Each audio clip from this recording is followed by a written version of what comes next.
Ladies and gentlemen, welcome to another episode of Power Up, your favorite superhero podcast. This is episode 6.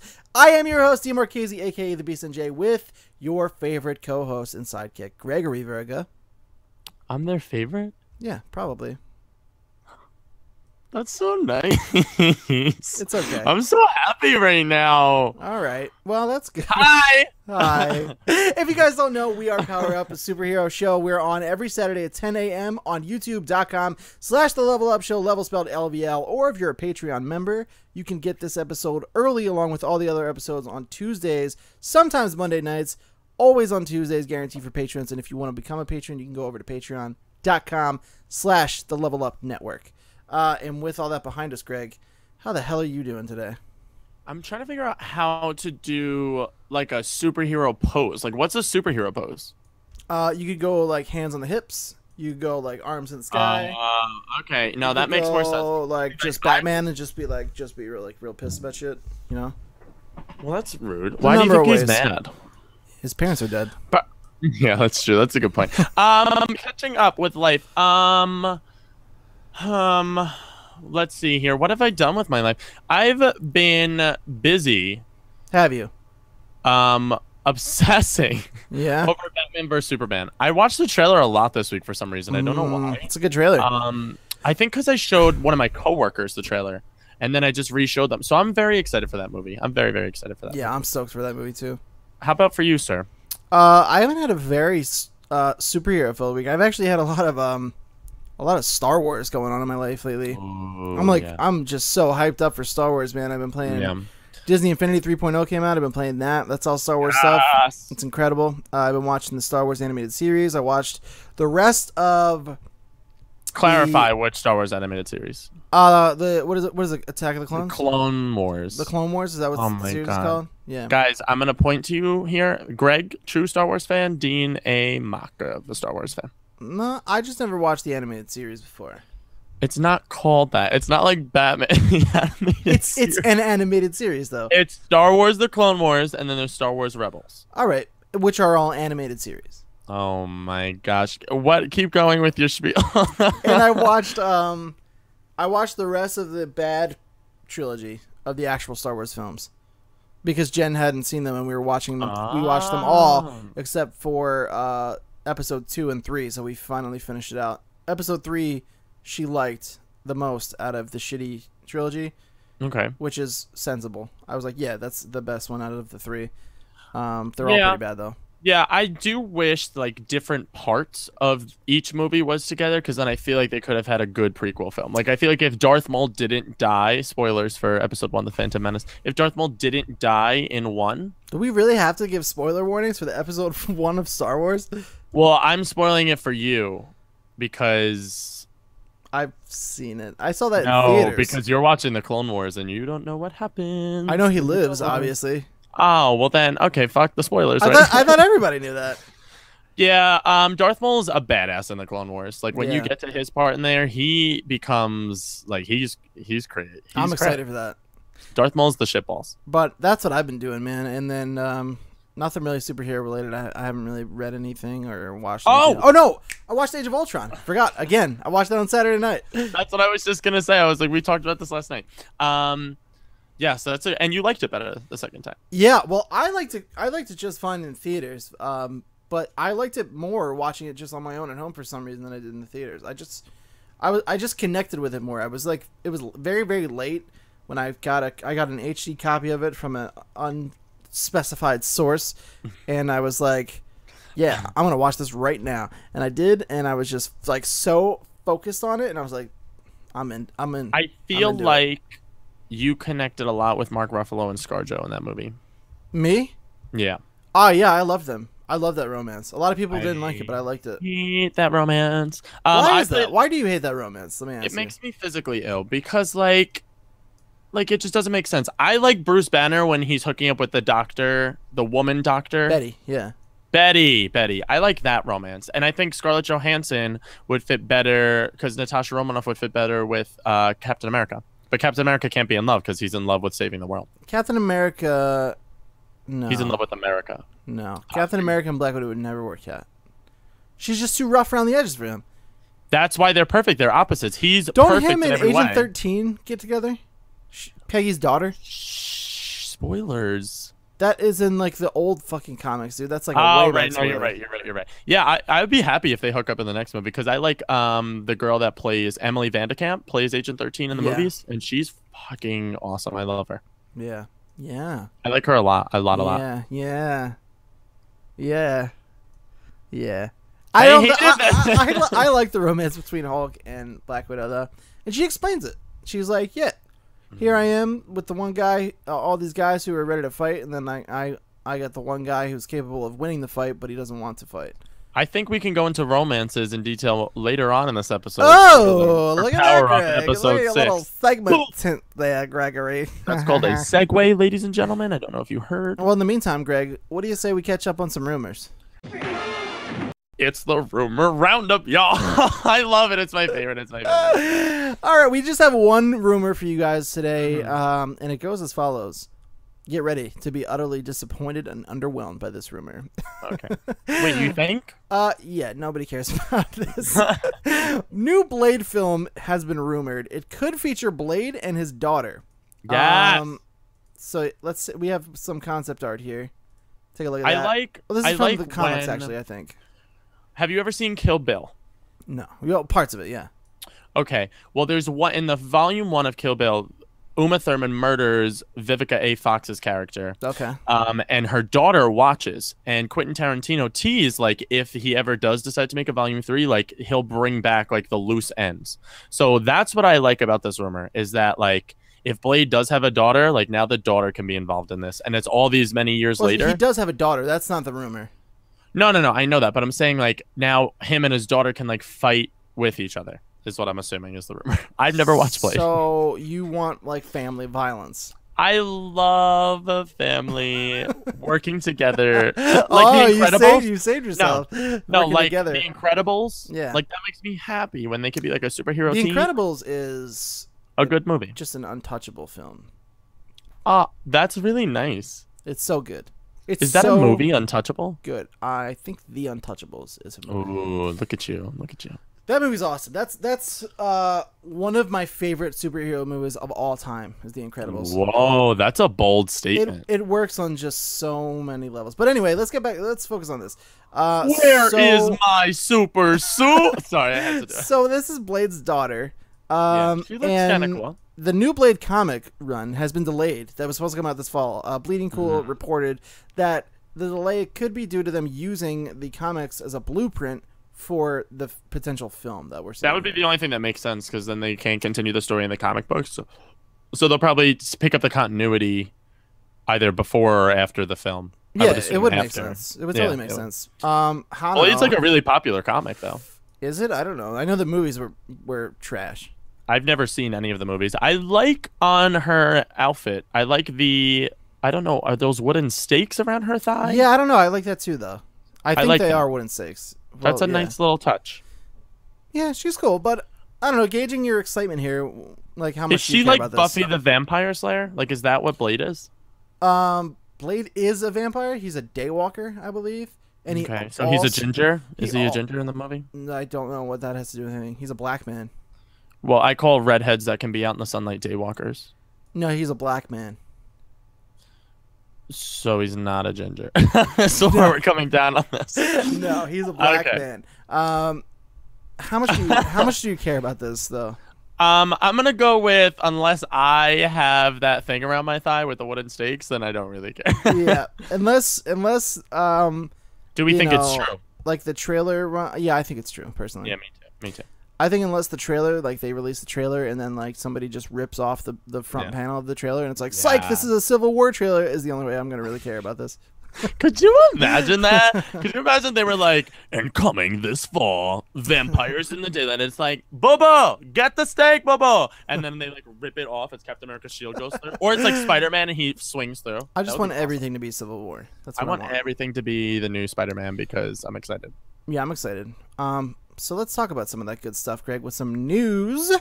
Shall we? Yeah, that's okay.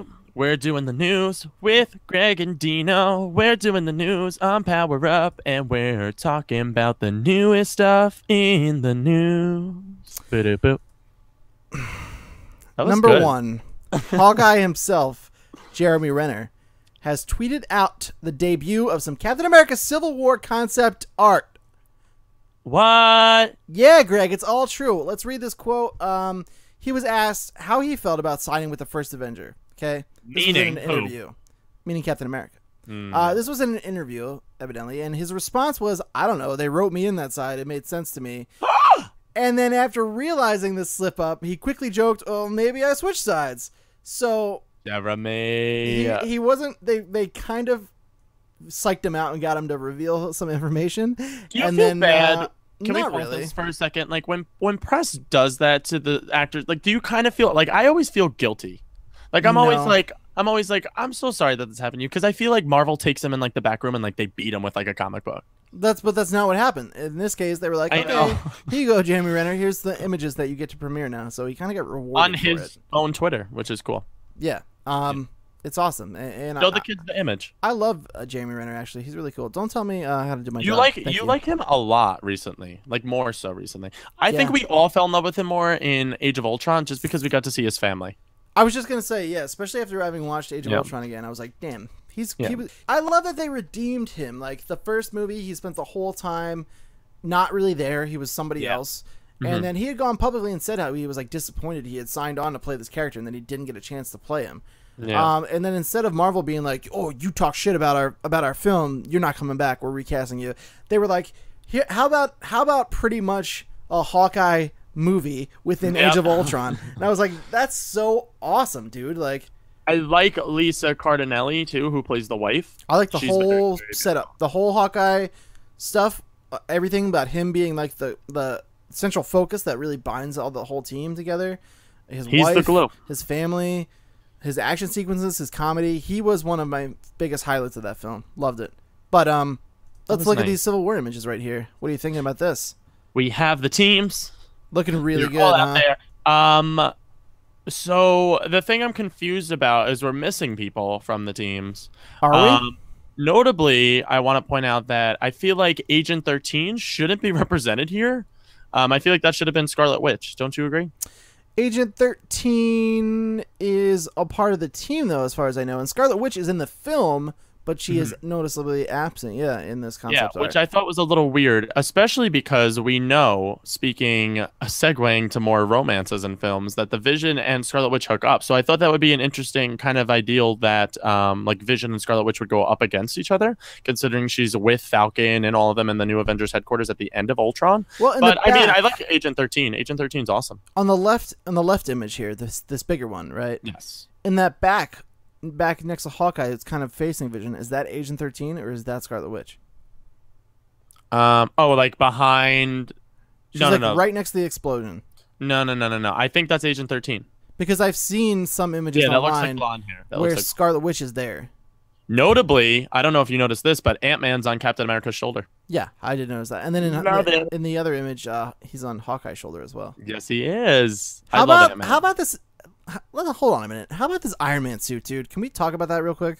Yeah. God damn it, that's a good looking suit. It looks so good.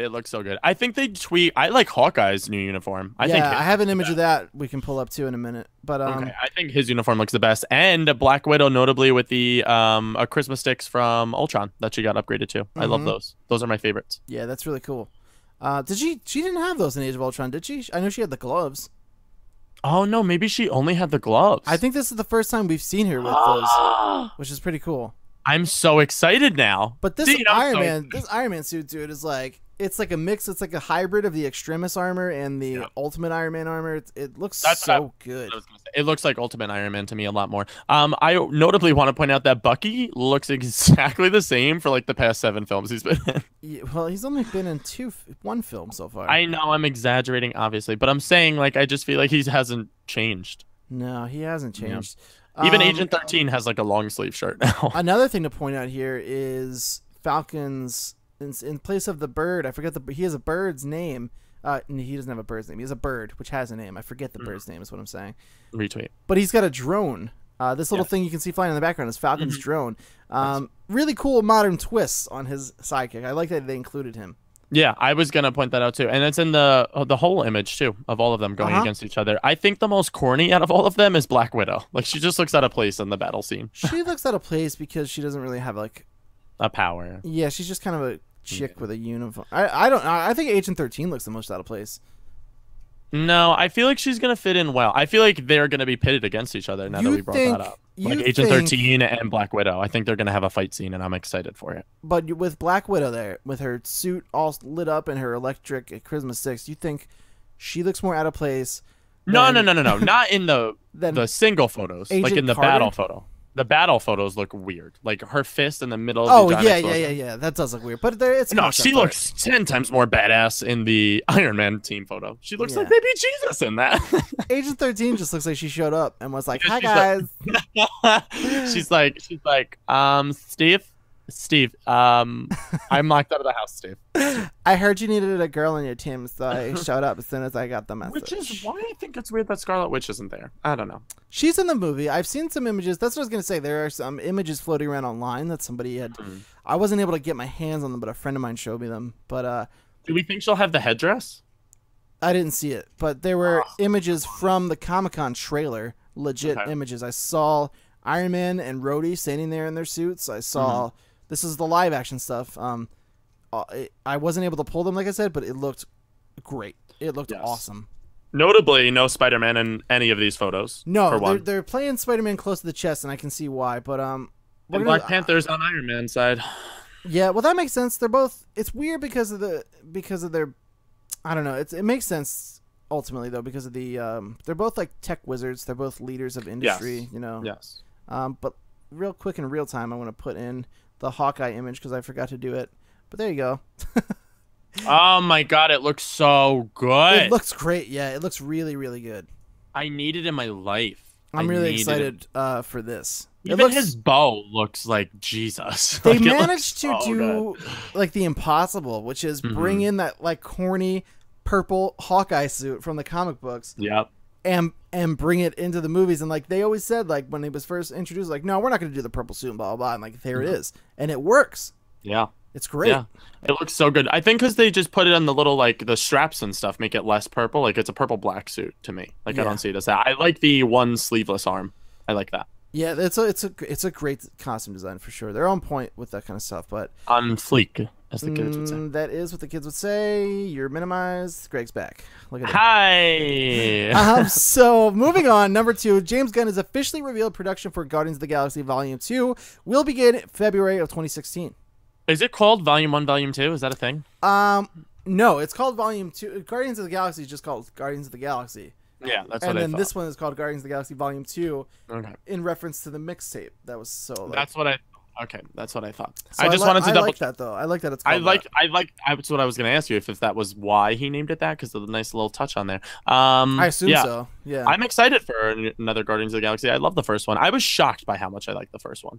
Me too. Like, I very much enjoyed Guardians of the Galaxy. It made our list of top Marvel Cinematic Universe movies at number 5, if you remember, kids. I would argue that to be moved up, personally. But, you know, maybe that's something... we still haven't put Ant-Man in the running. No, we haven't. Maybe that's something we could revisit when and if we do those Patreon-exclusive episodes once a month. Retweet. But yeah, there you go. Starts beginning production in February 2016. Moving on to number 3. I'm sad. Yeah, this makes me kind of sad, but... Andrew Garfield always has wanted Spider-Man back with Marvel. It's not really news so much as a little interview we got a peek at, but he has said, this is a quote from Andrew Garfield. He's British, so read it in British. Okay. No, I'm not going to do that to Andrew Garfield. That's true, because I love him so much, and I just want him to be the beautiful bird and fly away. Do you think we'll have him on our show? No, I would love it, but probably not. So Andrew Garfield says, I've been petitioning to hook up with Marvel since the very beginning. I'm really glad they're finally doing it. Then he pauses briefly and says, to be honest, all the ins and outs of what happened is a more tender conversation that maybe I don't want to talk about in public in a press situation. But all I can say is that I'm stoked to go watch a Marvel film of Spider-Man. I am so depressed I've already exclaimed my love for Andrew Garfield as Yeah, me Spider-Man. too. He's my definitive Spider-Man. He's just a nice person. If you guys don't know him, like go watch interviews with him. He seems like the most genuine, down-to-earth human being in the world. And the amount of love that he had for this character was so unreal. Like he fought tooth and nail to have Spider-Man, like to bring this character to life. And then he got screwed. He got so eternally screwed, and I feel so terrible for him. Yeah, it really does suck, and especially because now that it's going to be done the right way with Marvel, and he missed out on that, and he would have killed it. He would have really done so well. And that's the worst part of the quote in the beginning. He's like, I wanted Spider-Man to be with Marvel in the beginning. Like, if I was Spider-Man for Marvel, like it would have worked out probably. And then it really does. It's really a shame. But Andrew Garfield, I hope you get a good break on something else. Maybe you get your own franchise somewhere down the line. The good news is, because he was not Spider-Man anymore, maybe like when things move on later down the line and he's a little bit older and they need to fill some shoes of another superhero, maybe Marvel will be like, let's get this kid in here. You know what I mean? that would be awesome. I hope he gets something in the superhero realm because I think he'd be a really good superhero like star. Yeah, well, he's a fan. He's a fan of the whole. That's why he world. brings so much like oomph to it. Oomph is the new word we're using. He was great. We've said multiple times he was easily the best part of the Amazing Spider-Man movies. He nailed it as Spider-Man. Gwen Stacy too, but I'm just obsessed with that. Gwen Stacy was great, but as far as I'm concerned, he was Spider-Man for me, and he was. Oh yeah, he was the reason I went because Andrew Garfield killed it in those movies as Peter and Spider-Man. Pizza Polka. Moving on, the Arrow executive producer has teased via Twitter. Ready for this quote? Kind of. Pretty sure this trailer is going to break the internet. # Arrow season 4. I wish we could put in an explosion of facts right here because I'm so excited for Arrow season 4. You just can't hide it. Yeah, I think you're about to lose control, but I think I like it. I'm so excited. If you guys aren't watching the video version, I look like the wacky inflatable arms from the wacky inflatable arm emporium from Family Guy. Listen, Arrow and the Flash are coming back on September 9th. I'm so excited. The amount of excitement I have. It's September 9th, isn't it? No, it's not. It's Tuesday, October. September 9th. Well, Arrow is Wednesday. No, October. Both of them come back in October. Are you kidding? I have to wait an extra month? Yeah. Did I get the day right at least? I don't think you did. All right, well, I'm going to look that up while we're talking about I don't this, know about the day, but I know they come out in October. But what I'm excited about is all of the Arrow. We've already seen the new costume. We've already seen that him and Felicity aren't going to Blissville, wherever the hell they drove off last season. God only knows why they were driving on Cliffside. But something's going to go astray. We have Thea back as Red Arrow, or what's it called? Arsenal. Yeah. I'm so excited. It's just going to be so good. I'm really excited too. I'm really excited for this next bit of news we have from the producers that say they've been eyeing a lighter tone for the series, which is great. I think it's going to be more in the vein of The Flash, because The Flash had 10 times more success, I think, in both ratings and just story and reviews. The Flash gets a little dark in its own right, for sure. And that's what's good about it, though, is like The Flash can get dark when it needs to be, but all in all, it's a lighthearted superhero show. And I think especially with the flashbacks and the Arrow, like now that the Island story is done and all that nonsense, like I hope that they don't do flashbacks in Arrow anymore. Like I'm over it. Yeah, I don't know if they will or not, but I know, it's great to see that him and Felicity they're letting him have this relationship now. They've said this in interviews and stuff. Like he's with her. They've decided that this is what they want to do. So we're gonna get to see him in love and like happy-go-lucky, and like maybe we'll get like some more of that Green Arrow, as we know he's becoming the Green Arrow proper in this. Maybe we'll get some of that fun kind of like Spider-Man banter that like Oliver Queen brings in the comic books. You know what I mean? That would be awesome. Like I would love to see him grow up now. Like he's got a girl, he's happy, he's becoming a new whole persona. Like maybe he can get a little more fun into this, which is cool because I would love to see that side of Stephen Amell. I would be so happy. Yeah, same. Especially because he's played comedic roles before. And he's a funny guy. You never watched the HBO show Hung, but he's very funny in that. Yeah, he's a funny guy in interviews and stuff too. So I hope they let him really let that shine through. But I know you're excited, and I'm really excited as well. I'm not excited. What are you? I'm stoked. Oh. See what I did there, kids? Oh.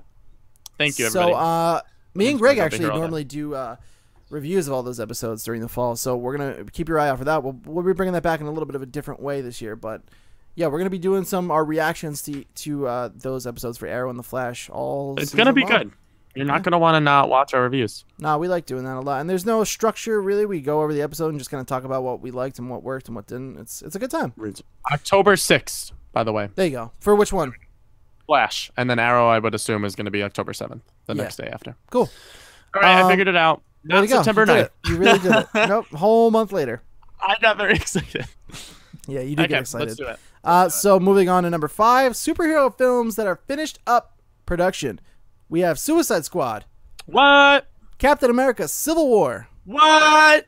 X-Men Apocalypse, kind of. What was this X-Men Apocalypse when they wrapped up the first part of production or something? Yeah, X-Men Apocalypse, they finished up the first unit of filming, meaning they shot a majority of the scenes, and then they're going in to do post effects and stuff. But Captain America: Civil War is completely done. All the footage is shot. They've done most of the effects, and I think they're just doing what did I read? They're probably still working on post and some editing. Just do editing and that stuff. And then Suicide Squad is coming out next summer. Notably, the only one that doesn't have a release date. Next summer for Suicide Squad, May 6th for Captain America, May 27th for Apocalypse. I'm stoked for all three. Except Suicide Squad. Spring and summer is going to be awesome. I feel like I'm never not going to have a superhero movie to watch. Batman vs. Superman. Oh! Civil War. X-Men. Suicide Squad. When is Batman vs. Superman? Spring, I think. I want to say. I think it's March something. I was gonna say. I want to say March. Yeah, I think it's March something. Pretty awesome. March is just gonna be a good month. Uncharted 4. We almost had Batman vs Superman and Civil War coming out the same goddamn day. Yes, that would have been bad though. It would have been bad for everybody ultimately, but great for people like us who wanted to just sit in the movie theater for 9 hours. I would have legitimately seen both at midnight somehow. No, I would have definitely bought tickets for back to back. Which would you have seen first? Captain America. Yeah, I feel like I would have to. No doubt in my mind. I want to see him and Iron Man really go at it badly. I want to see them beat the hell out of each other. Stuff messed up. That's the same reason I'm excited. Batman vs Superman. There's that curiosity factor because this has never always been talked about. Yeah, always been rumored back since when they had posters of Batman vs Superman as Easter eggs up in what was it the old Superman movie? Yeah. Right? Superman 1, 2, and 3. They had reference Easter eggs throughout all three that it was going to happen. I don't think about. There was one movie where there was a poster for it. Or no, I Am Legend with Will Smith. There was a poster in the city. Yeah, that was Batman vs Superman logo. Yeah, and that was supposed to be the hint to that it was coming. That was however long ago. But yeah, so there's a curiosity factor with that. It's actually going to be a thing now, which is great. I'm so excited. Me too. I'm so excited for all three. Suicide Squad, I'm skeptical on. And Brian Singer's back for Apocalypse, which he did Days of Future Past. So good on them. I'm excited. Olivia Munn's in that, so who doesn't love Olivia Munn? Yeah, Olivia Munn's pretty cool. She's still got to prove her salt to me as an actress, but she's nice to look at. Have you ever watched The Newsroom? No, I didn't. Oh my God, that's all of her acting skills right there. She is the best part of that show. She's the best part of that show. Really? You have to watch The Newsroom. It's a phenomenal show. You and Jen should watch it as your new show. That would be awesome for you guys to watch. Let me check that out. That'd be cool. You would love it. I heard good things. My sister was a big fan of that show. Ashley? Yeah. Hashtag love Ashley. I don't know why I said it rolling my eyes. I really did. You did. You got disgusted and excited about it. Moving on to number 6, Violet Bean has been cast to play DC Comics speedster Jesse Quick.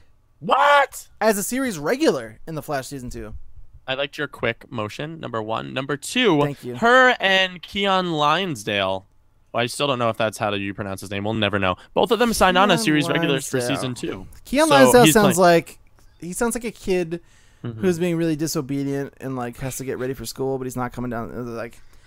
Keon! Keon, you get down here and eat your breakfast right now. I got the waffles on the table, Keon. Don't you roll your eyes at me, Keon.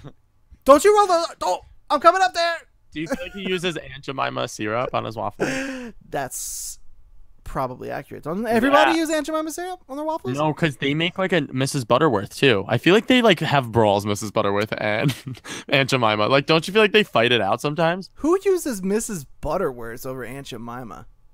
I mean, I personally don't. I love Aunt Jemima. Why did you look so disgusted then? You're about to say. Because Mrs. Butterworth is pretty popular, I feel like, and Mrs. Butterworth's bottle is cooler. Mrs. Butterworth is probably second popular, but Aunt Jemima is the shit. She's been around the goddamn block. I wish I looked it up one day because I was so excited to meet Aunt Jemima. Like I was gonna fly to try to meet her, but Aunt Jemima doesn't exist. She's not a real person. Isn't that sad? I already knew that because I'm not an idiot.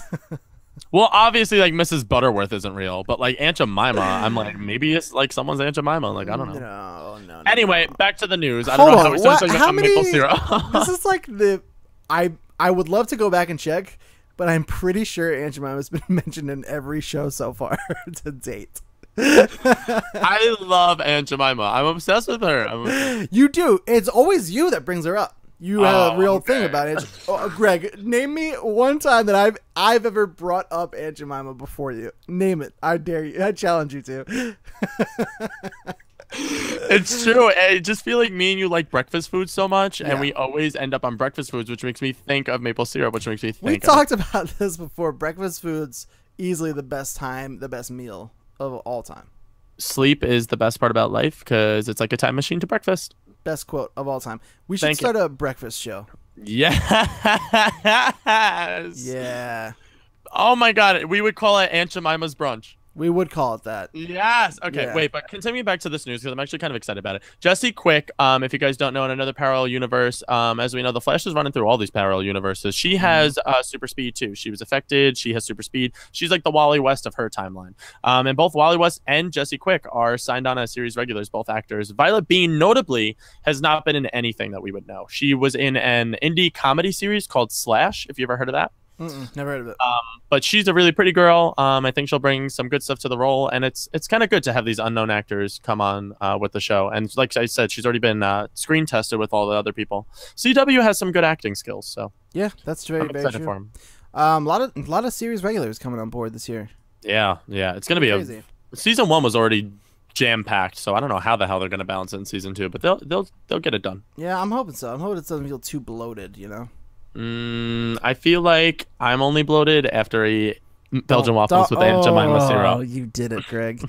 Number 7, Margot Robbie discusses how she didn't connect with the script of another superhero film, that being the recently rebooted Fantastic Four, where she was up for the role of Susan Storm, ultimately ended up being played by Kate Mara. Her quote was, "Sometimes you win some, sometimes you lose some." Can you do it in an Australian accent? Because she's from New Zealand. Is she really? Yeah.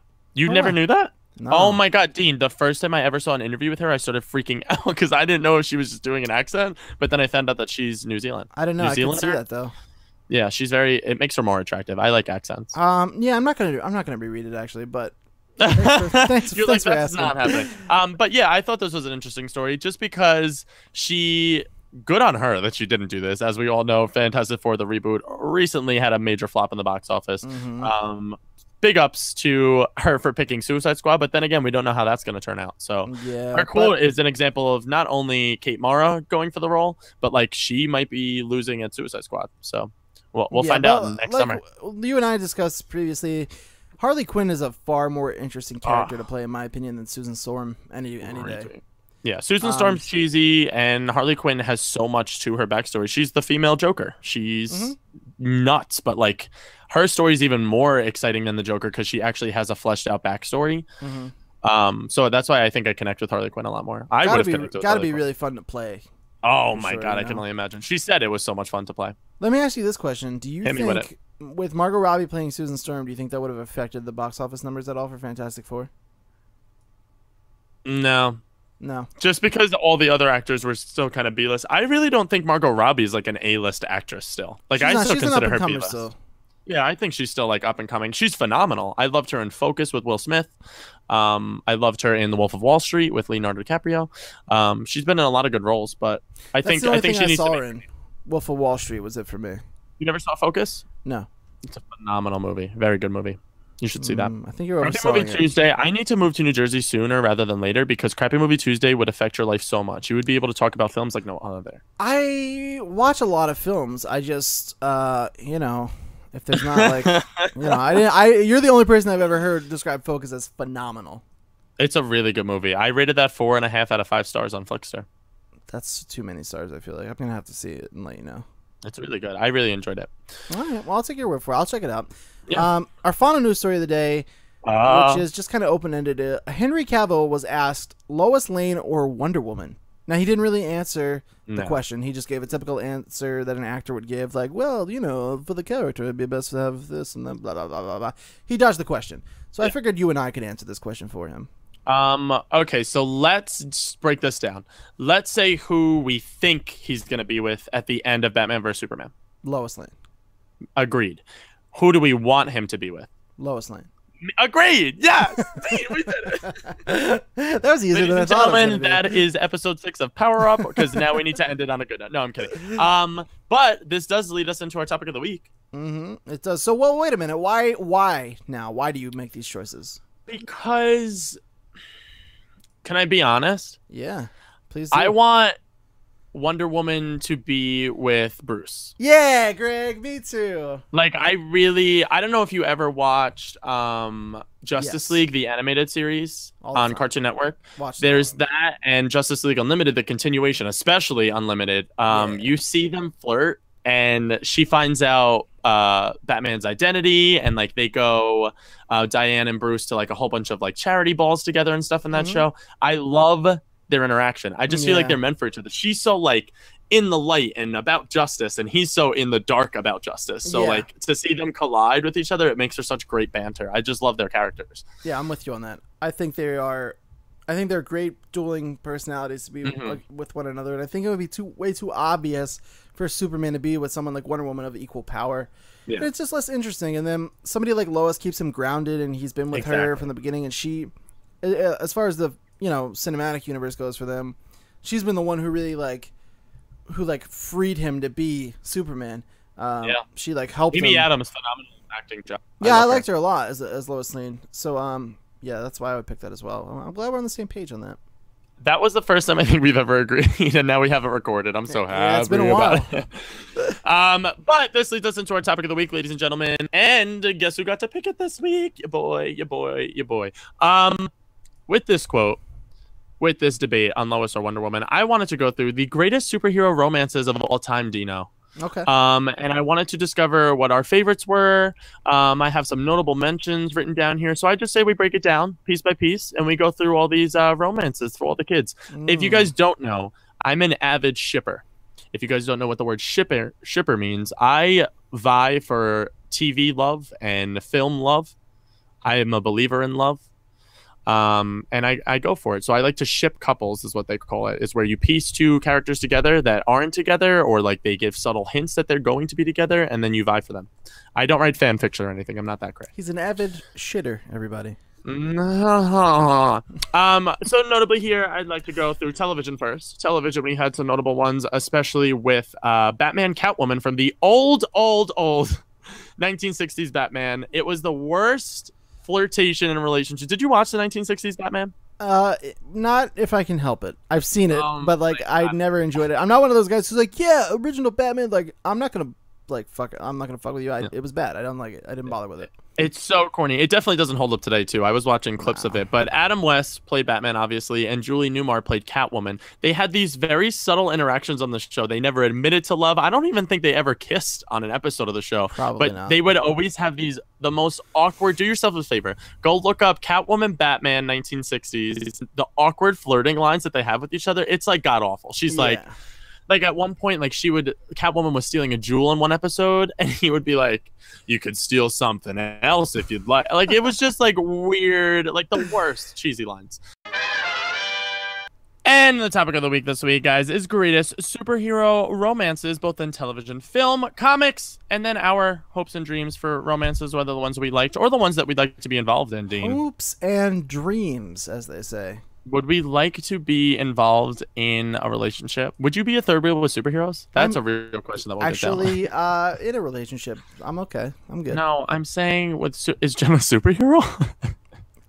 I gotta go, Greg. I shouldn't have said this out loud. I flew through the thing and like killed you. I would have cried. So starting off right off the bat, 1960s Batman and Catwoman, Adam West and Julie Newmar. They're the corniest two people in the world. Yeah. Of course, that show is just corny in general. Do yourselves a favor. Look it up on YouTube. You can see their awkward sexual flirtation lines. Next up, tweet, Greg. Retweet. Look at you using phraseology that I came up with. Next up, did you ever watch Smallville? You're a big Superman fan. I saw like 2 episodes. Period. Oh my! Like from the beginning. I'm not that big of a Superman fan. I don't know who told you that bullshit lie. I thought you really liked Superman. I like him. Superman. I wouldn't call myself Superman. Superman. I wouldn't call myself a big Superman fan. I like him. I would call myself a big Batman fan. Originally, in Smallville, fun fact for you, just in case you ever do go back and watch it, they started off the series with Tom Welling playing Clark Kent, and they started off with Lana Lang instead of Lois Lang. And everybody knew they kind of had this like weird flirting romance because it takes place in high school. Everyone was like, what's going on? But then Erica Durant came in like season 5 or 6 as Lois Lane. And that's how you knew that was some true love. They played Superman and Lois. That's my favorite interpretation of them ever. I don't know why you got Aunt Jemima on them, but that's okay. We're never not going to reference Aunt Jemima in an episode. So, you know. Next, this one you can actually attest to. Oliver Queen and Felicity Smoke. Played by Stephen Amell and Emily Beck Richards on one of our favorite superhero shows, Arrow. How much do you love them? I like it. I like him and Black Canary better. Which Black Canary? Not the TV one. I'm saying you mean general. like comic book. And just in that character's history, I like him with Black Canary. But we'll get to that when we get to the other segment. Retweet. But I like them. I like Felicity. I like him and Felicity a lot. They're what were we talking about earlier where we said it's just contrasting personalities? The Superman and the Lois Lane thing. Yes. How they are grounded. Wonder Woman. Yes, so I feel like it's the same thing. Like she's very like she's sarcastic, but she's funny and kind of bubbly, and like he's always very dark and dim, and I like the contrast. He's always like, "You failed this city," and she's like, "Bo, yeah. I love them. I love Felicity. Emily Beck Richards is beautiful. I'm obsessed with her, Loki. I'm sick of your having a girlfriend and not being able to tell me sing. Batman and Wonder Woman. I'm telling you. I'm telling you honestly. If I just think she's like, I just think she's pretty. She doesn't like do anything for me really. Oh my god, I'm obsessed with her. But back to more important things. We just were talking about Batman and Wonder Woman from Justice League Unlimited. My favorite interpretation of any superhero relationship to date so far in television.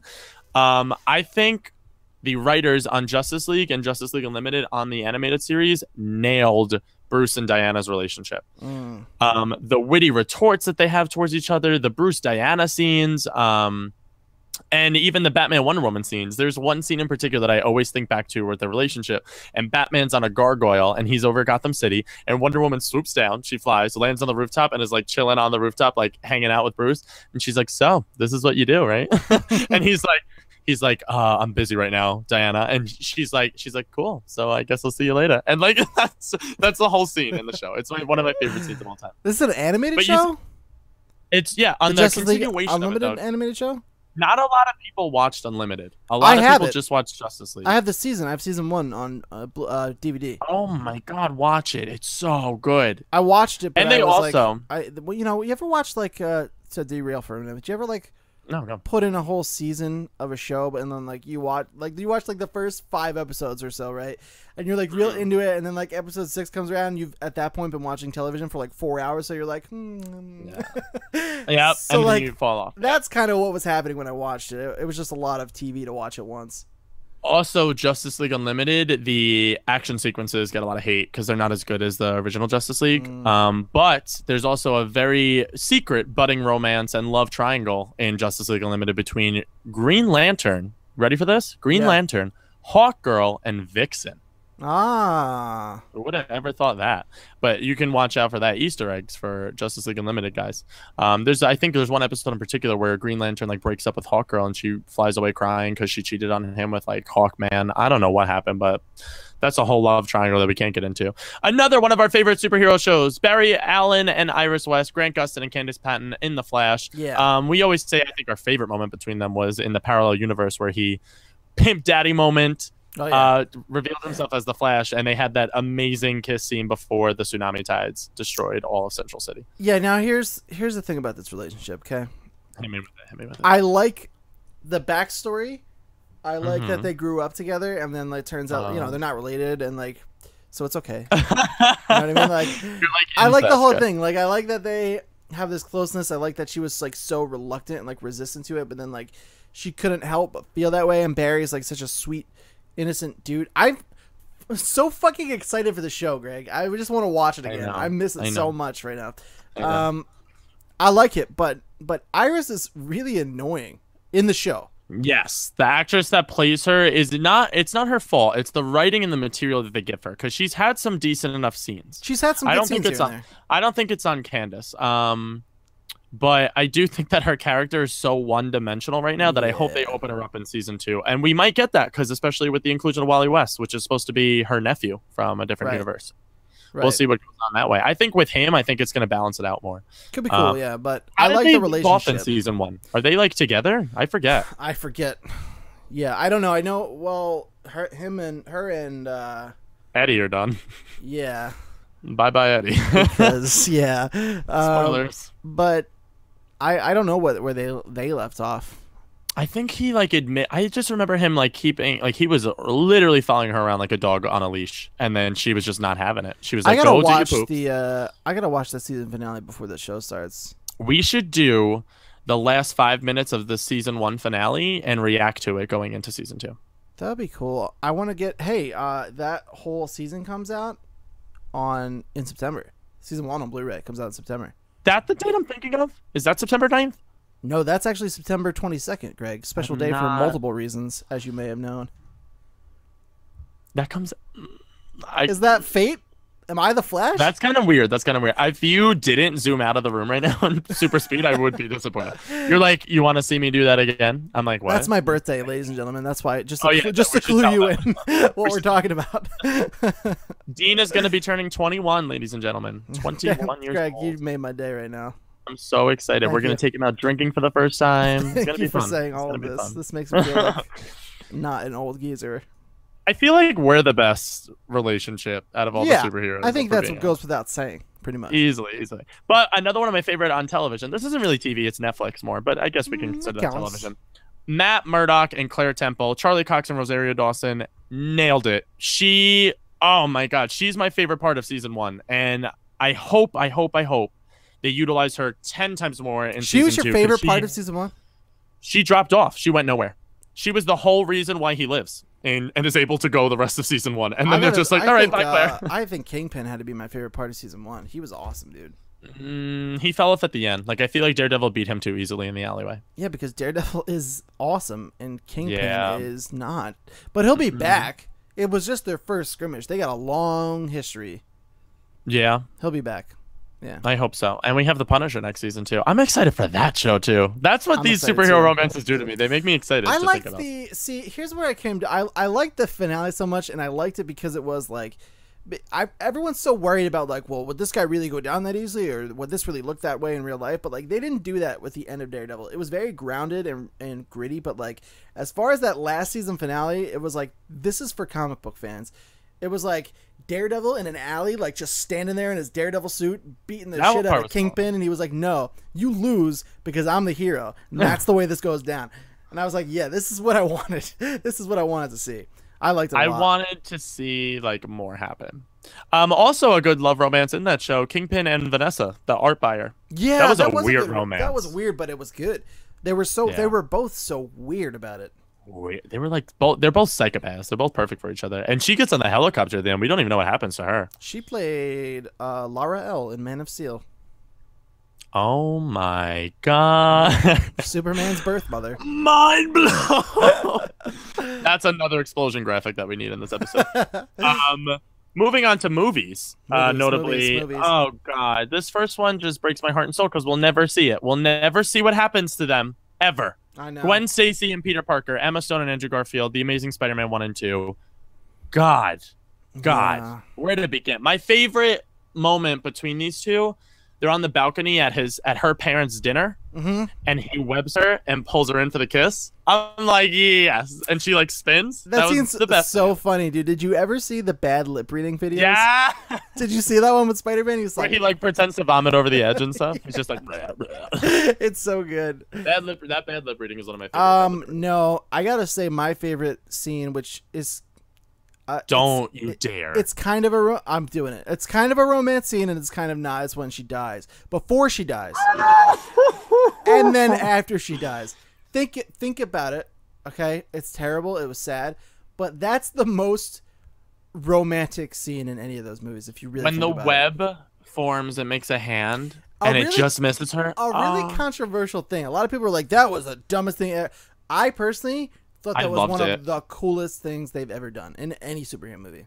Dean, I was borderline crying in the theater when it forms and the web's really shooting. And I'm like, is he gonna get her? Is he gonna get her? And then that's the best part of that reveal too. Is at the end of it, like you don't know, like if he saved her or not. But all you see is like the body go, and then it's just limp. And I'm like, no. You know, I mean, Ian, I knew, everybody knew. That's the way she dies, pretty much. Like a lot of people knew, but for the general audience, that's probably how they would feel about it. Fun fact: Shailene Woodley of the Divergent series, if you've ever seen a poster for her, she was also on Secret Life of the American Teenager, was supposed to play Mary Jane Watson and was supposed to cameo at the end of that movie. Mm-hmm. They never did. They had some scenes, some screenshots of her and Gwen Stacy. It was actually before she died. They had her and Gwen Stacy on they met first. Screenshots. Them, but yeah, I get it. It was too much, and it was right after Gwen died. Like, you can't do that. Yeah. But I think that was a smart decision on their part, because now that film could still stand this. Yeah, yes, definitely. But after she goes, and then Peter comes down and he takes his mask off and he just holds her, and it's like, oh my god, that ruined me. Into pieces. Yep. But it shows. I say it's romantic because you really like see like it wasn't how bullshit. Much he cared for her. Like he loved her. Great acting on his part. That was a phenomenal scene. Good scene. Really good scene. I think that's a really good romance. I wish we could see what happens to Andrew Garfield and if he ever finds love again. Find love, Andrew. Find love. Well, he's with her in real life, as far as I know. Are they? No. They've been. No, they're not. Through the first and second film, they've been together. Yeah. I don't know if they ever split up or anything, but yeah, they were together for a while. I can die happy now. That just made my life. That made my life. I'm obsessed with Emma Stone. Yeah. Oh, God rest our souls. Moving on, before I have a stroke here live on Power Up. Tony Stark and Pepper Potts. You might know them as Robert Downey Jr. and Gwyneth Paltrow. You're not a fan of Gwyneth, though, so I wanted to see where you came down on if you even like them as a couple. Yeah, I love Tony and Pepper. I don't like Gwyneth as a person. Oh, but are you okay with her as Pepper Potts? Yeah, I like Pepper. What's your favorite moment of that? I really like the scene between them when Agent Coulson shows up in the beginning of Avengers 1. Mm-hmm. I'm talking about when they're in the tower and she's like whispering in his ear and he's like, oh. Yeah. that whole scene's really good. And then she's like, he's like, remember the moment, live in the moment. And she's like, I was having 12% of a moment. It's like, I'll give you 12% of the credit. Yeah. They're great together. Yeah. I love Iron Man 3 when he finally is like, when the whole building's collapsing. Or no, is that 2? When the building's collapsing, is that 2? Which part? In the beginning, I think Mandarin like attacks. Is that 2 or 3? Mandarin is in the third film. Where the third one, then that's what I'm thinking of. Yeah. I'm thinking of the third one. Third film, his whole house comes crumbling down, and he puts her in the suit to save her. I love that scene. Such a good scene. Really good. I felt like genuine dread. I thought they were both gonna die. Like I really didn't know what was going on. I was very scared. The next one is kind of controversial only because the actress that played the girl switched. But I wanted to see where you came down on this one, especially Bruce Wayne and Rachel Dawes, played by Christian Bale and Katie Holmes in Batman Begins, but Maggie Gyllenhaal reprised the role in The Dark Knight. I loved both actresses. I think Maggie Gyllenhaal brought something more to the character, and then at the end of Dark Knight, it was just depressing as shit to see what happens to the fate of Rachel. Agreed. Fucking terrible, Greg. Both of them. Yes. Hated it. Oh, you didn't like either? Hated them both. Really bad. I felt no connection at all between him or either of them. So now this is my question to you. Did you like Anne Hathaway's Catwoman in him? Yeah. You did. See, now I'm the opposite. I felt like they didn't connect at all on screen. The chemistry, not really. Yeah. But I'm talking about... But the characters. Character. Yeah, they had more in common. Yeah. They had more of a reason. That I can agree with. They had established more of like... I don't know. I just felt like it was better. And like... Him and Rachel, like... Well, Rachel Dawes was his childhood lover. That's his childhood girlfriend. She never really even liked him. He just like... It made him look weird. I think, because like he's always like, I gotta do this for Rachel. I gotta save Rachel. And like Rachel's always dating someone else. She was dating the fucking her boss in the first one, and then she's like, we've been through all that, remember? And then she like kisses him on the cheek, and you're like, well, that's weird. And then she's after Harvey, and then you're like, he's just it made it look like he was like obsessed with her, and she didn't want any parts of it. Can I tell you my favorite part about their relationship? Okay. When with the scene where she, spoilers for The Dark Knight, guys, when she blows up and Alfred, and she's reading the note over that she left for Alfred, but Alfred doesn't tell Bruce and just burns the note. That's my favorite part of their relationship. Is that fucked? Yeah, when she explodes is the best part. And he's like, Master Bruce, it's fine, right? Rachel loved you, loved that you were Batman, and it'll be all right. You want a Fanny Branca? It's my favorite. Can you do it, please? Do it. I'll imagine I always have a nice restaurant over there. Get myself a Fanny Branca. I love that you do the teeth. That's my favorite part. All right, this one's more for you, is why I threw it in here. I hate it. Oh, we don't really need to just name it, but we already kind of touched on it. Bruce Banner, Natasha Romanoff, Mark Ruffalo, and ScarJo, the Avengers. I'm over it. You didn't like it. I loved it. I hate them. Lois Lane and Clark Kent, Amy Adams and Henry Cavill. We'll talk about this a little bit too. I really like Amy Adams. I don't think Henry Cavill works as a person that can show love. Why? I just don't see him in a loving. The moment with his dad. Wait a minute. That I can see. The moment, not only the moment with his dad, the moment when Zod comes for his mom and he loses his mind. What? Yeah, but that's not. I'm saying like romanticism. Like he's good with emotions, but he can't do love. Types of love, Greg. You'll learn that when you get older. You know. I get. Okay, listen, sir. The moment Dino. the moment for the strangers, the family, when Zod's about to kill them with his heat vision, and he's grabbing Zod, and he's like, "Don't do this!" And he's like almost crying because he knows he's got to kill Zod to save his family. I thought that was great, dude. I loved it. I wasn't really. Were you a big fan of Man of Steel? Oh yeah, I loved it. Loved it. I know it's divisive. A lot of people either kind of love or hate it. Yeah. I loved it. I thought it was great. This is why we should have just ended the episode after we agreed on him being with Lois. It's fine. I mean, a lot of people are split on this one, but I don't know, dude. It worked for me. I don't get everyone's deal with it, but like as far as Henry Cavill was concerned, he's the definitive Superman as far as I can tell. Well, yeah, he's obviously better than every other person. I still like what's his face? The guy from he's on Arrow now. Yeah, I knew you were gonna say it. I can't. let's just Brendan move on. Ralph.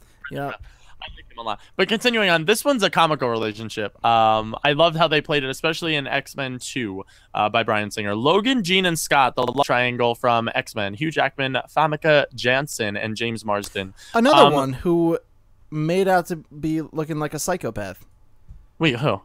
Logan's always pining after Jean, and she never wants anything to do with him. That's not true. That's I feel like pretty much true. Only in his I... dreams in the Wolverine is she like all about him. Yeah, that's true actually. Or and like the rest of the movie, he's always like, "I gotta tent. do this for Jean," and she's always like, "Yeah, I'm actually with Scott." So yeah.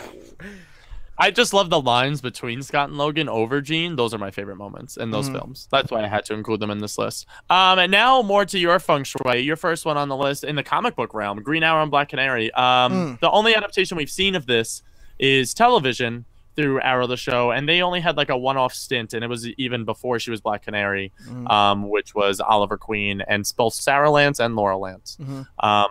Both, I think, kind of sucked in the television verse. In the comics, they work a lot. Yeah, I love them in the comic books. Yeah. They have a really fun banter that they always have going back and forth, and they're a great couple in the comic books. I think in the show they can't be together because of the canary call and the way that she looks when she does it. I feel like Oliver is like, never will I ever have sex. If I'm being honest. Cyclops and Jean Grey, notably in the comic book realm, they are married. They are. None of this adaptation has ever been shown in the film, especially considering, spoiler alert, Jean dies. But maybe we'll see this adaptation. I'm hoping in the new X-Men with the younger cast coming up. I would like to see that a lot. Gambit and Rogue. I didn't realize how big this relationship was until I Googled it. Do you know how big Gambit and Rogue are? Yeah, they're like a fucking thing. Yeah. Like a huge thing. And I had no idea this was like even a realm of possibility. Well, I knew of it, but I don't know where you fall on this. I don't really have a big connection to the X-Men. You don't? I don't know. I'm not really a huge X-Men guy. I'm a huge Wolverine guy. Not really X-Men though. X-Men, I've told this story I think before. X-Men was my first comic, and the first comic story I read, Rogue was a villain on Magneto's side, and then switched over because Professor Xavier, like blah blah blah. But Gambit, I found out that him and Rogue have both played double agents on both sides in the comic book, and that's how like their relationship flourishes. Oh, wow. There's a scene where she turns on him because he supposedly quote unquote turned on the X-Men, and then they like have sex in the next panel. I'm like, what? Like it just doesn't make sense, but like good for them. I would like to see this in the new Gambit movie coming out with Channing Tatum. That would be awesome to keep Rogan that way. But I don't think Anna Paquin is going to be reprising that role. Probably not, no. I don't see her. This one's kind of exciting too. Scarlet Witch and the Vision. Still don't know how it works. But, it's weird, and I like it a lot. It's very weird. Their comic book like panels that they have and stuff, the conversation just doesn't work. Like that's why I like it so much. Awkward. He's just not it's with it. Like he knows what he feels. He feels like love for her, but like his brain and his heart can't separate. So like a lot of times when she's like freaking out and she's like, "Why don't you see this?" I'm like freaking out, and her powers are going off, and he's just kind of standing there. He's like, "This is illogical." He's like so sentient. And like that's what I love about it. But like at the end of the day, like they're drawn to each other still. Their relationship reminds me a lot of. Have you ever seen the movie Her with Joaquin Phoenix? Yes, that's what their relationship reminds me of. It's like the computerized person that you like fall in love with, and like they both know that they're in love with each other, but like one of them's a psychopath human, and the other one's just kind of like, yes, I've laid out all the options, and we are a couple, but other than that, stop talking to me. Right. Storm and Black Panther. This one's awesome, and I didn't know how far their story goes, but they're like a superpower black couple. They're like the Aunt Jemima of the comic book world. They get married. Did you know this? Yeah, I didn't know that. They get married. They take over not only the X-Men and run the X-Men for a point in time. They take over the Fantastic Four when Invisible Woman and Mr. Fantastic, I didn't know that. Mr. Fantastic Kid gets taken away, and they have to go find the kid. They take over the Fantastic Four, and they also, for a point in time, ran the Avengers. Nice. That's weird and very unlikely, but that's kind of cool, I guess. I mean, we have a new Storm and a new Black Panther in the film, so I feel like that could happen. I don't know what the difference in age is. Well, Fox would need to wise up, but the likelihood of that happening is slim to none. I do like Mohawk Storm in the new X-Men movie. I like her better than Halle Berry. I do not like Halle Berry. You were evil, I feel like. I'm not alone. Are you hating on Halle Berry because of Catwoman, the movie? Or just in general, you don't like her? Certainly didn't help her case, but no, in general, I'm not really a fan of her acting. Just personally, I don't know the woman. Obviously, I've never seen a movie with her that Halle Berry. You know what I mean? Like that's the way I base these things. Like I've never seen anything with her that I liked. I've yet to see anything where I was like, that Halle Berry crushed it in that. Like she's always there. She always annoys me. Did you like Gothica? The scary movie with the mental asylum? I didn't find it scary at all. No. I really enjoyed that movie, actually. Invisible Woman and Mr. Fantastic is the last one in the comic book realms. I think that's why the movies are trying to get pushed so hard, is because their romance in the comic books is so true. They are the, what is it called? The epitome? Is that the word I'm thinking of? They're the epitome of, I think, domestic superpower family loving relationship, and they have this beautiful daughter in the comics too, which I would love to see that in a feature film. Now, well, Greg, I don't know if we'll be seeing them or that kid anytime soon after that old fantastic flopperino. We're never seeing their child. They probably both got shot out back like Old Yeller. Yeah. After the film flopped, if I'm being honest. Probably. But Dean, who's your favorite superhero couple of all time? Well, Greg, I'm going to go ahead and say Spider-Man. Do you want to break it? And Mary Jane. Oh, wow. Yeah, we didn't mention them, and I noticed it, but I didn't name it because I saw the personal, and I wanted to use this as my pick. Spider-Man and Mary Jane. That's a good pick. I love not Kirsten Dunst. Don't even bring it up. Yeah. Spider-Man and Mary Jane in the comic books is like the most wonderful thing ever. Mm-hmm. And yes, it reminds me. Their daughter's adorable too. Yes, she is. I relate to it a great deal, and not to get too sappy or anything, but like I'm a clearly a big nerd. Like we look around, okay? I'm a big nerd, and I have this beautiful girl who loves me. We've been together for 7 years.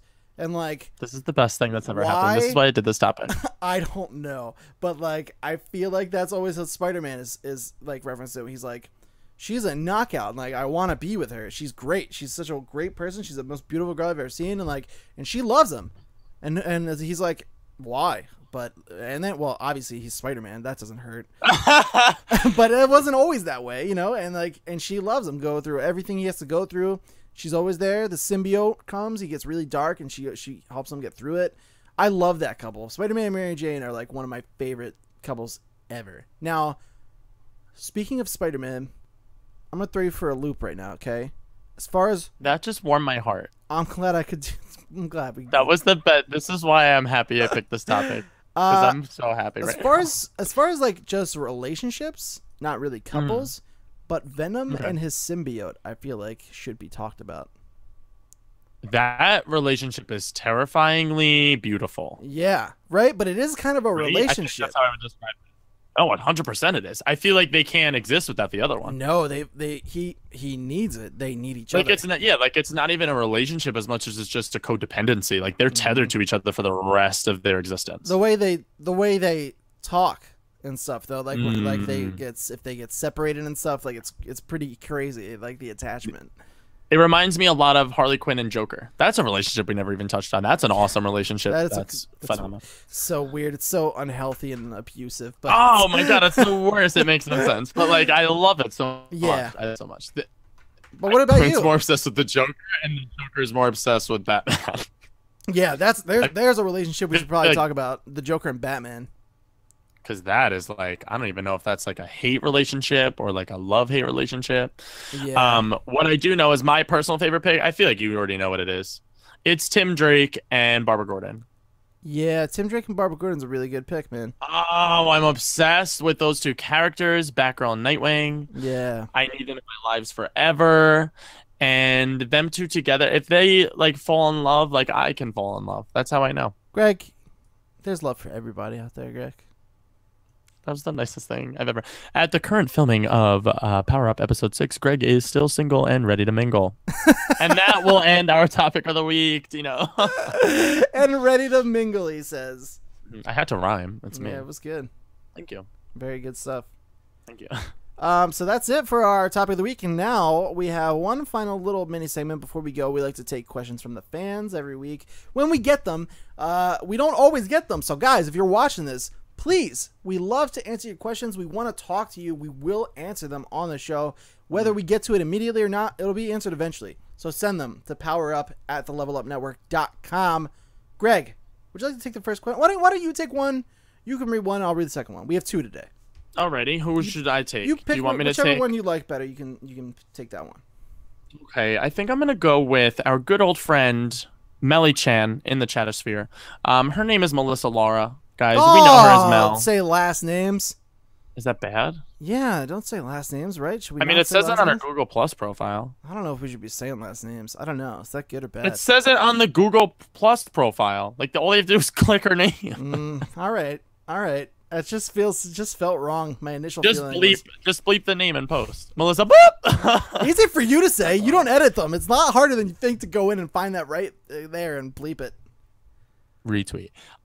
Strife Girl also on the Twitter sphere, just in case you guys didn't know. She says, "Hey guys, I have a question regarding Thor Girl. What's the story behind this character, and what connection does she have to Civil War? Thanks in advance, Strife Girl." First of all, I want to say, Mel, you're the most polite female we've ever seen in our lives. Yeah, she's right off the bat, girl, and thank you. I just saw the whole email. Thanks for watching my video, Mel. That was really nice of you. Yes, that's why she thought of this question. Your unboxing video. But I think we should right off the bat differentiate Thor Girl from the current Thor in the New 52, who is a girl. Yes. So take this, Dino. Okay, there was a girl named Thor Girl. I don't know. I don't know. Once was a girl named Thor. I just realized that I did that. There was though. It's a different thing. They're two different entities. There was a girl named. She was called Thor Girl. Her name was like Taryn. I don't know. Some weird like offshoot of the comics. She was Thor Girl though. But the one I'm thinking Mel's talking about, based on, she said she watched my video. I unboxed a Secret Wars Marvel Collector Corps box, and I got the current Thor, who is a woman. She's not called Thor Girl. She's just Thor is what she goes by. So the story with this is, if you're not familiar with... Listen, kiddos. Yeah, we're going to get down for a minute here to answer the question. The story of Secret Wars, if you're unfamiliar, there's a being, I think he was called the Beyonder.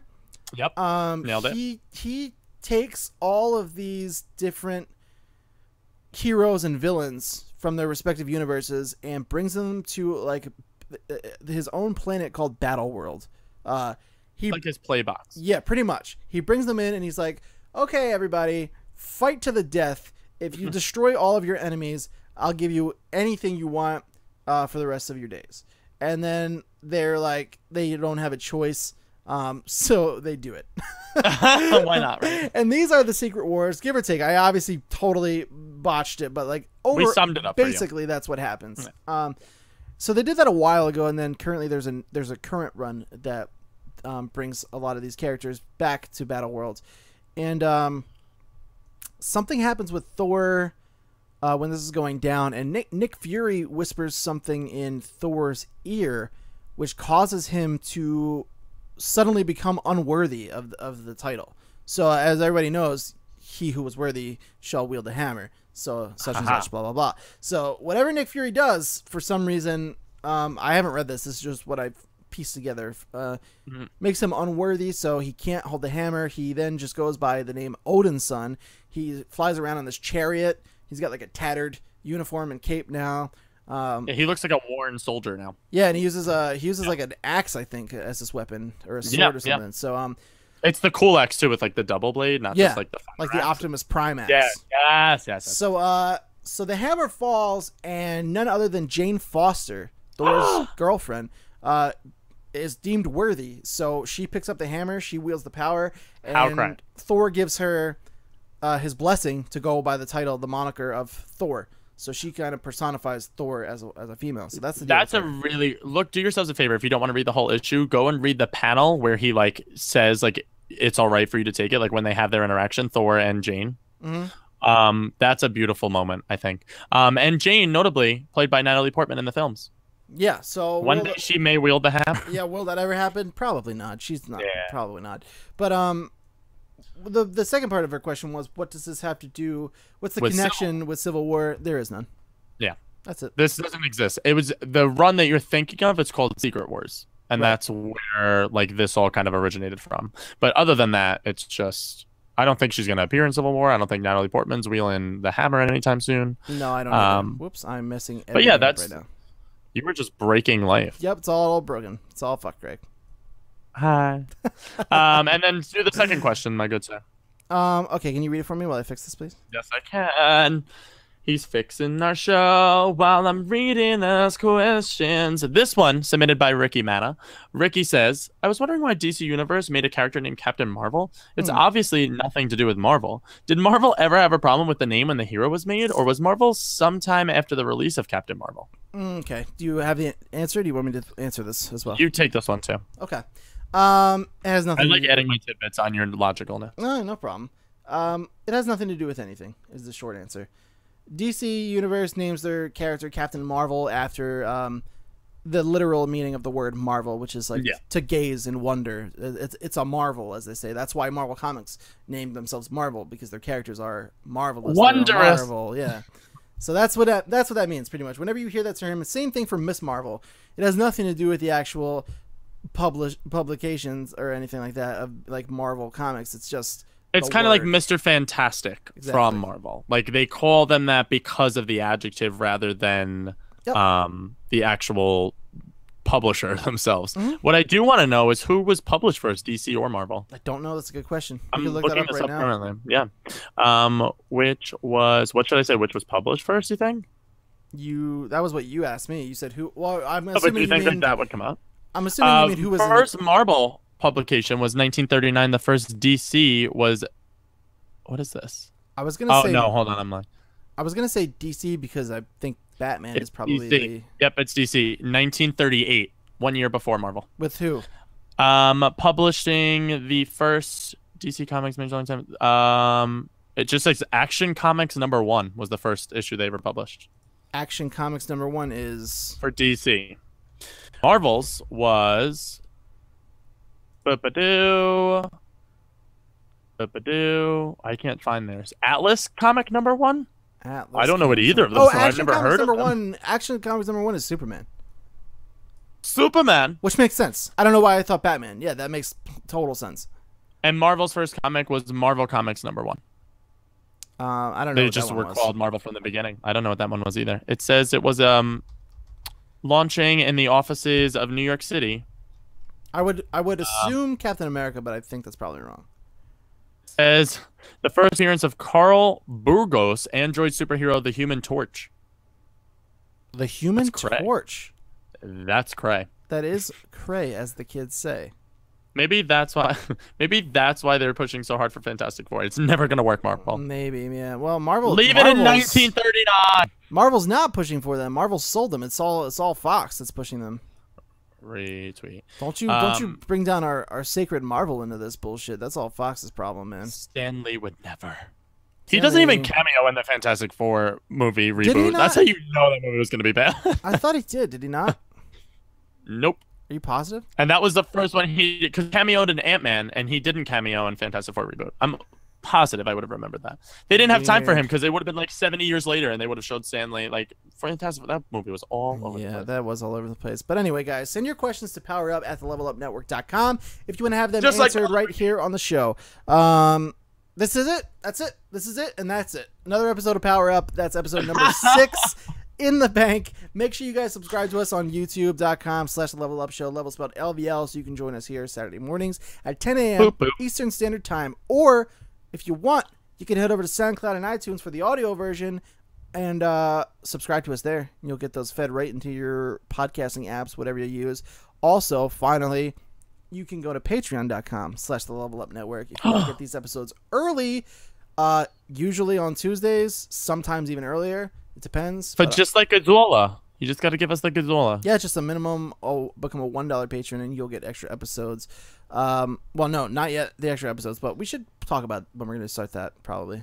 If you give us $5 million, Dr. Evil Pinky, $5 million, Dean and I will fly to your house. Yeah, I would fly to your house for $5 million. That he didn't know I was going to say that. But that's it, guys. It's just like, $1. I mean, yes. If you become a $1 patron, you get this content early, and then potentially you get a whole extra episode a month. That would be 12 extra episodes a year. So that's it. Do all that. Everything I said. Look at Greg's weird face. It's beautiful, and I love it. You can also follow me on Twitter at @thebeast_NJ, or you can follow Greg at Greg Virga. That's it for me. Anything else you want to add there, Gregory boy? You said it all, my good sir. Good night. Always remember to power up. I love you all. Beats headphones. Power up. Bose headphones.